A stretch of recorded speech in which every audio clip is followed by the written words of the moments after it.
Deuteronomy chapter 4. And now, Israel, listen to the statutes and norms which I am teaching you to put into practice, so that you will live to enter and take possession of the land which the Lord, the God of your fathers, is giving you.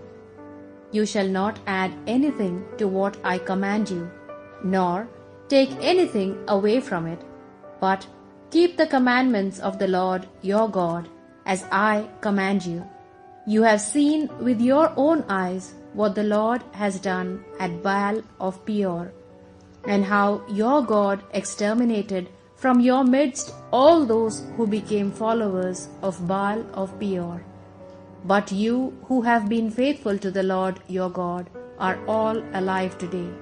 See, as the Lord my God ordered me, I am teaching you the statutes and the norms to put them strictly into practice in the land you are going to enter and take possession of.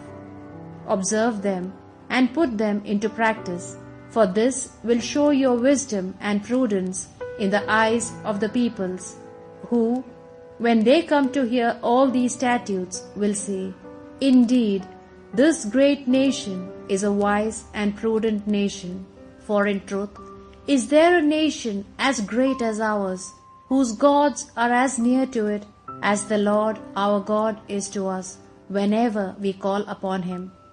And is there a nation as great as ours, whose statutes and norms are as just as this law which I am placing before you today? But be careful and be on your guard. Do not forget these things which your own eyes have seen, nor let them depart from your mind as long as you live. But, on the contrary, teach them to your children and to your children's children. You stood in the presence of the Lord at Mount Horeb when He spoke to me. Assemble the people before me, that they may hear my words. Thus they will learn to fear me as long as they live in the land, and will teach their children to do the same. Then you came nearer and stood at the foot of the mountain. It was burning in flames, reaching up to heaven itself, amid the dark, murky clouds and the intense fog. And the Lord spoke to you from the midst of the fire. You heard the sound of words, but did not see any figure. You only heard a voice. And the Lord revealed to you His covenant, which He commanded you to put into practice, that is, the 10 Commandments. He then wrote them down on 2 slabs of stone. And as for me, He commanded me to teach you the statutes and norms, that you might put them into practice in the land you are crossing over to take possession of. Be very much on your guard, for you did not see any form on the day when the Lord spoke to you at Mount Horeb from the midst of the fire. Therefore, do not become corrupt. Do not make for yourselves a carved statue, that is, an idol shaped in the form of a man or of a woman, or in the form of any animal that lives on the earth, or of any kind of bird that flies in the sky, or of any reptile that crawls on the earth, or of any fish that lives in the water under the earth. When you look at the heavens and you see the sun, the moon, the stars, and all the heavenly bodies, do not prostrate yourselves to adore and worship these.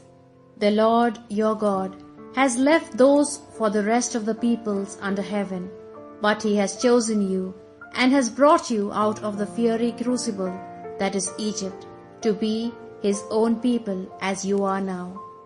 On account of you, the Lord became angry with me, and He swore that I would not cross the Jordan, nor enter into the fertile land which the Lord your God has given you as an inheritance.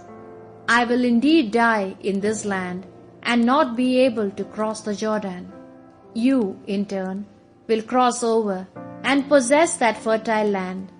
Only be careful not to forget the covenant which the Lord your God has made with you, and do not make a statue representing any living being, as the Lord your God has commanded you. For the Lord your God is a devouring fire. The Lord is a jealous God. When you have had children and grandchildren and have grown old in the land, do not become corrupt by making statues representing any living being, thus doing what offends the Lord your God and provoking his anger. I call heaven and earth to witness against you today that if you provoke his anger, you will surely and quickly vanish from the land, which, on crossing the Jordan, you are going to take possession of. The Lord will scatter you among the peoples, and only a few of you will remain among the nations to which the Lord will drive you. There you will be obliged to serve gods made by human hands, gods of wood and stone, which do not see or hear or eat or smell. From there you will seek the Lord your God, and you will find him if you search for him with all your heart and with all your soul in the midst of your anguish.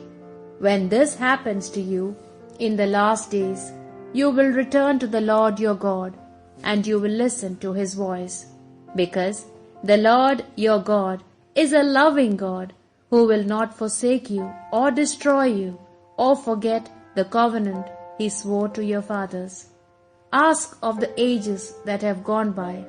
Inquire from the day when God created human beings on the earth. Ask from one end of the world to the other. Has there ever been anything as extraordinary as this? Has anything like this been heard of before? Has there ever been a people who remained alive after hearing, as you did, the voice of the living God from the midst of the fire? Has there ever been a God who tried to choose for himself a nation from the midst of another nation by the strength of trials, by signs and wonders, by war, by a firm hand and an outstretched arm, and by tremendous deeds of power, as those done for you by the Lord your God in Egypt, and which you saw with your own eyes? You have been shown all this, that you might realize that the Lord is God indeed, and there is no other besides him. He let you hear his voice from heaven, that he might instruct you. On earth he let you see his blazing fire, and from the midst of the fire you heard his words. Because of the love he had for your fathers, he chose their descendants after them, and he himself made you leave Egypt with his great power. He expelled before you peoples more numerous and stronger than you, and he has made you occupy their land. Today he has given this to you as an inheritance. Therefore, realize today and be convinced that the Lord is indeed God. There is no other in heaven above or on the earth beneath.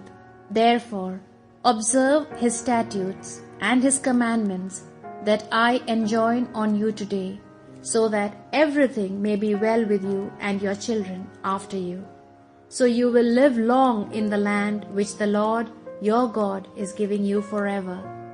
Moses designated 3 cities at the other side of the Jordan on the east, where one who unintentionally kills his neighbor, who has never been his enemy before, may find refuge. He could flee into one of those cities and so save himself. These are the cities: Bezer on the desert plateau for the tribe of Reuben, Ramoth in Gilead for the tribe of Gad, and Golan in Bashan for the tribe of Manasseh. Now, this is the law which Moses promulgated to the people of Israel. These are the decrees, the statutes, and the norms which Moses enjoined on the people of Israel after their departure from Egypt, on the other side of the Jordan, in the valley opposite Beth Peor, in the land of Sihon, the king of the Amorites. This Sihon, who ruled in Heshbon, was defeated by Moses and the people of Israel after their departure from Egypt, and they took possession of his land. as they had done with Og, the king of Bashan.